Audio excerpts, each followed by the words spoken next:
আমি রফিয়াদান করি।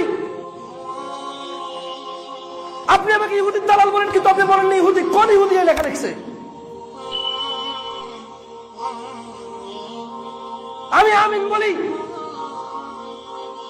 শুনেন শুনে আপনি আমাকে ইহুদির দালাল বলেন, অথচ আপনি আজ পর্যন্ত বলেননি কোন ইহুদি এই লেখা লিখছে যে ইহুদির কথা আমি বলতেছি।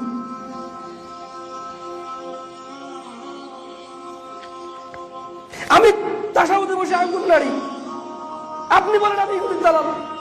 আজ পর্যন্ত আপনি বলেননি কোন ইহুদির কথা বলতে আমি এটা করতেছি। ওই ইহুদির নাম বলেন, যে ইহুদির কথা বলতে আমি এটা করতেছি। মাদ্রাসা থেকে বের করে দেন, মসজিদ থেকে বের করে দেন, অথচ কোন ইহুদির কথা মতে করতেছি বললেন না। আজ পর্যন্ত বললেন না। কোন নবী আপনাকে সালাতের পরে সম্মিলিত মুনাজাতের আদেশ দিয়ে গেছে? কোন নবী? তার নাম কি? নাম বলেন ওনার। কোন রাসূল আপনাকে দিয়ে গেছে দলে দলে বিভক্ত হওয়ার জন্য? আলাদা আলাদা, সবাই আলাদা হয়ে যাবেন, টুপির নামে, পাঞ্জাবির নামে, গানের নামে, বাদ্যের নামে। নাম বলেন ওই নবীর। মুহাম্মদ সাল্লাল্লাহু আলাইহি ওয়াসাল্লাম তো এরকম বলেননি। আপনি শুধু রাগ করেন।